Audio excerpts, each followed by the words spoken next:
Muslimin muslimat mati Allah sekalian, punca utama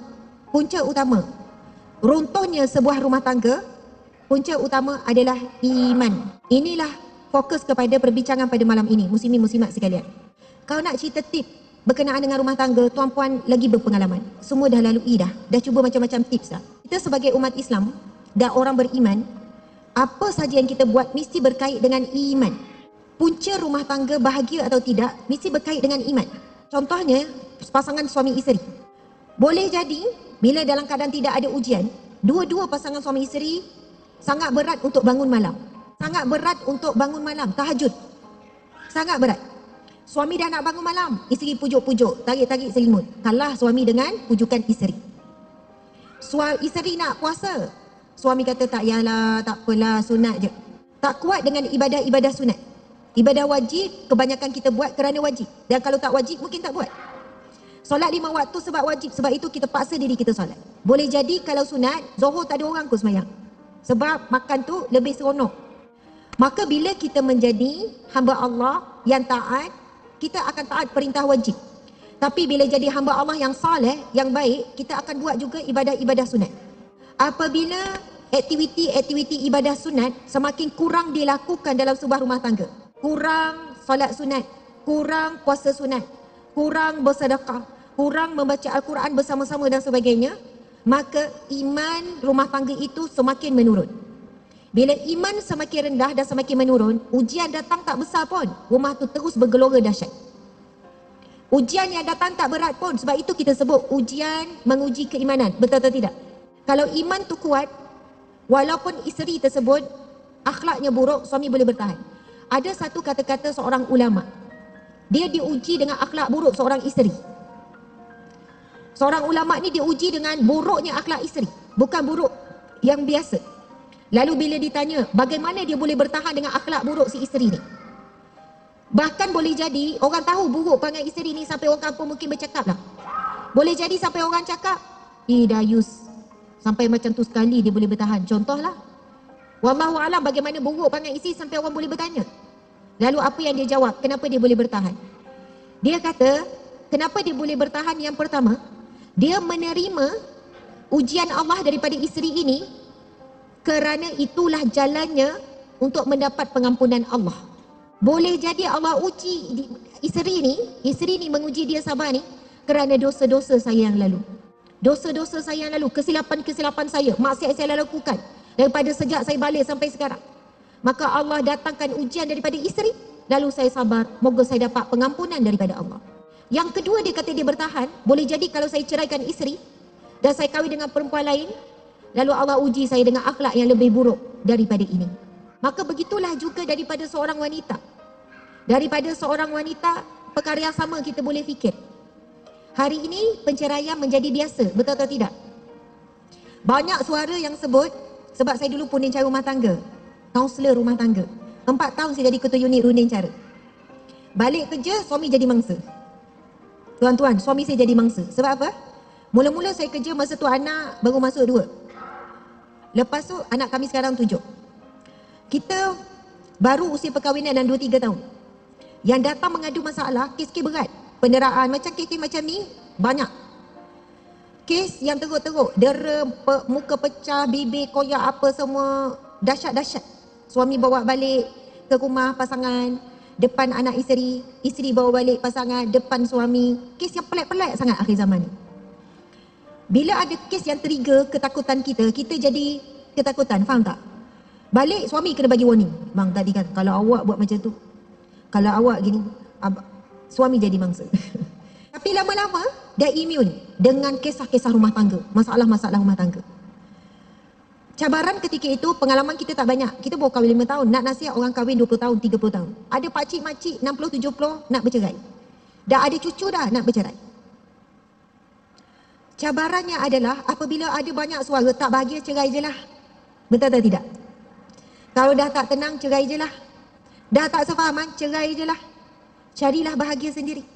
Umat Islam akhir zaman tak menjadikan rumah tangga sebagai ladang pahala, ladang perjuangan, jihad, peperangan untuk dapat syurga Allah.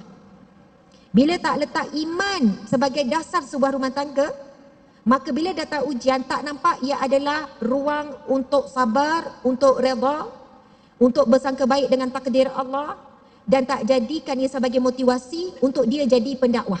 Hari Ahad baru ni, Masya Allah, saya pergi semayang, kami semayang Zuhur dekat satu masjid. Lepas tu, dalam ruang solat perempuan tu, wanita tu, dia bawa baby umur 7 bulan. Lepas tu, ada seorang anak umur 3 tahun. Saya sampai selepas azan Zuhur. Lepas tu wanita tu dah ada dalam tu dengan kain telekung. Lepas tu bila saya masuk, dia terkejut tengok saya, dia kata, Ustazah Asma. Saya kata, ya saya, ya betul-betul, ni yang betul ni. Ni bukan jelmaan ni. Ya Allah Ustazah. Lepas tu dia cakap saya, Ustazah, Masya Allah, Ustazah solatlah dulu. Saya tunggu Ustazah, saya ada nak tanya soalan. Ustazah solatlah dulu, saya nak solat Zuhur kan, Ustazah solat dulu. Saya jadi confused. Saya pun tanya dia, oh, kenapa imam dah solat ya? Sebab saya tengok jemaah lelaki kan duduk lagi. Maksudnya belum solat lah. Lepas tu saya tanya dia, dah solat? Imam dah solat ke? Sebab saya sampai lepas azan kan. Saya fikir macam tak logik. Sebab dengar azan tu baru lagi, saya pun ambil wuduk, kami sampai, takkan dah siap semayang. Lepas tu saya tanya, puan dah solat? Saya dah solat dah. Saya kata, imam depan? Oh, saya tak tahu prosedur macam mana. Faham tak maksudnya? Ujian membawa dia ke masjid. Saya tanya, datang dengan siapa suami? Tak, saya dengan anak-anak je.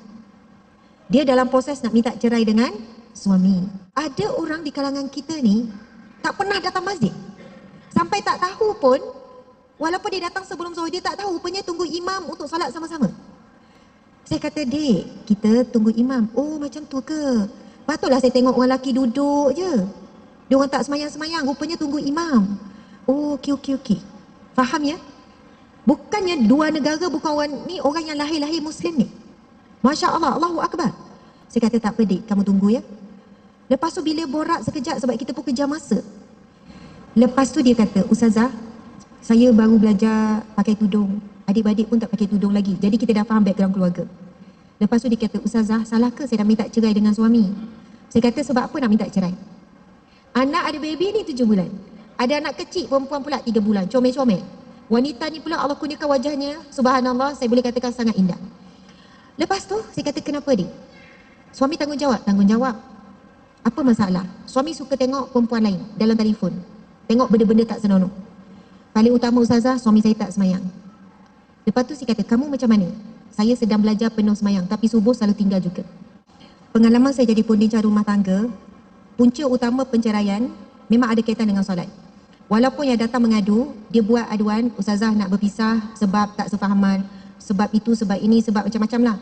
Tetapi bila kita buat soal sidik kepada pengadu, permohonan masalah rumah tangga, berkenaan dengan solat.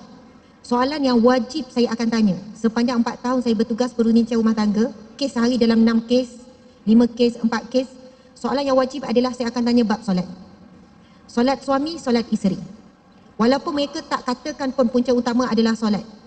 Tetapi kita dapati 98% mereka yang mengalami masalah rumah tangga sampai tahap berpisah adalah di kalangan orang yang tidak solat ataupun tidak sempurna solat.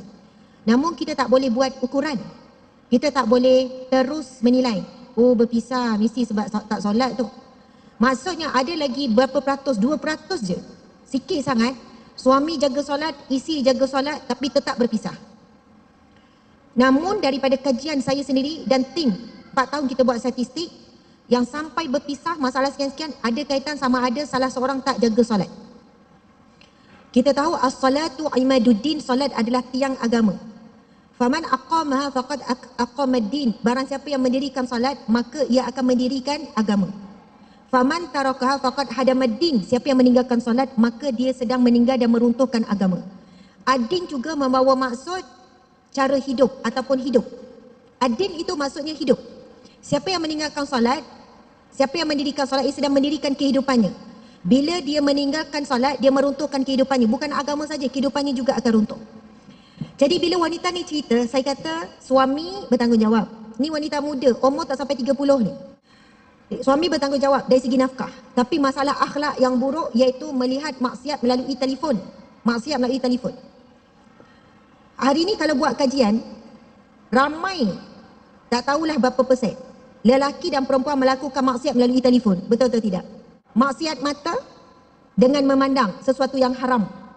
melihat aurat wanita dan melihat aurat lelaki lain. Walaupun bagi kita kata tak ada apa pun, tengok tak ada rasa apa pun, iman tak tergugatnya ayat. Sama ada iman tidak tergugat ataupun sebenarnya iman dah tercabut. Sampai melihat maksiat tak rasa apa-apa. Bagi orang yang beriman, imannya kuat, bila nampak maksiat terus terasa ibarat dihempap. Ibarat dihempap bukit, gunung, rasa ketakutan. Astaghfirullahalazim, pula yang aku nampak, contohlah macam tu kan. Tapi ramai mana bukan scroll laju-laju, ditekannya lagi untuk tengok lebih. Dengan alasan tak tergugah apa pun. Samalah macam bila anggota badan itu sakit, doktor kata kena potong dah, sel dah mati dah ni. Kalau tak potong dia akan jangkit lagi, jangkit kuman. Bahagian sel mati, bahagian kaki sel mati tu, toreh pun dia tak rasa apa, dah mati. Begitulah jika hati tu dah tenat, dah mati, buat maksiat tak rasa berdosa, buat jahat tak rasa pun buat salah tak rasa bersalah, buat maksiat tak rasa berdosa. Hilangnya dia rasa melakukan dosa, itulah musibah paling berat. Sebab itu orang yang menjaga pandangan mata, hadis Nabi SAW, barang siapa yang menjaga pandangan matanya, Nabi sebut begini, pandangan mata adalah anak panah iblis. Dan barang siapa yang boleh menjaga pandangan matanya daripada melihat yang haram, maka akan diberikan halawatul iman, kemanisan iman. Bila solat, rasa manis, rasa tenang, rasa khusyuk. Bila datang ujian, kuat untuk menampung, menerima ujian. Sebab keimanan tu, iman tu kuat. Iman sangat berkait dengan apa yang dilihat, apa yang didengar. Dan apa yang kita lihat dan apa yang kita dengar sekarang melalui telefon. Ada yang kita lihat memberi kesan dosa. Apa yang kita lihat dan dengar itu membawa pahala. Masya Allah. Subhanallah, Allahu Akbar, muslimin muslimat. Semua itu akan membentuk bagaimana iman kita. Sejauh mana iman ini boleh kuat. Kan Nabi SAW bersabda, Al-imanu yazidu wa yanqus. Iman itu bertambah dan berkurang. Al-imanu yazidu bitta'ah wa yanqus bil maksiat. Iman ini bertambah dengan ketaatan dan berkurang dengan maksiat. Saya jawab pada wanita ni, kalau masalah akhlak, puan kena sabar. Jangan minta cerai lagi. Tapi ustazah, saya tak kuat, saya rasa macam dah tak boleh dah, saya dah geram, dah nasihat dah suami, saya kena sabar je. Betul, puan kena sabar dan puan kena berdoa setiap kali lepas solat fardu. Sebut nama suami puan dan puan anggap suami ini adalah sasaran dakwah. Puan, kalau puan tahu besarnya pahala buat dakwah lebih besar daripada kita solat tanpa henti, puasa tanpa henti setiap hari solat, sedekah yang dengan emas dan perak. Sebab benda paling berat nak buat akhir zaman adalah dakwah. Dakwah paling payah adalah dakwah pada ahli keluarga. Seorang suami nak dakwah pada isteri nak dakwah pada suami, ibu ayah nak dakwah pada anak, anak-anak nak dakwah pada ibu ayah, adik-beradik nak dakwah pada adik-beradik. Dia kata, ustazah, macam mana ya saya nak ajak adik-beradik saya pakai tudung? Saya dah tegur, diorang dah boikot saya sekarang. Diorang dah tak suka saya. Saya kata, puan terus doa, puan doa sungguh-sungguh tak dengan Allah. Sebut tak nama adik-beradik? Saya tak bersungguh sangat berdoa. Sebab kita ni banyak mengeluh. Kita ni banyak sekali dua je buat dakwah ditolak, terus lantaklah, yang penting dah nasihat. Kita tak buat sehabis daya, kita tak buat bersungguh-sungguh.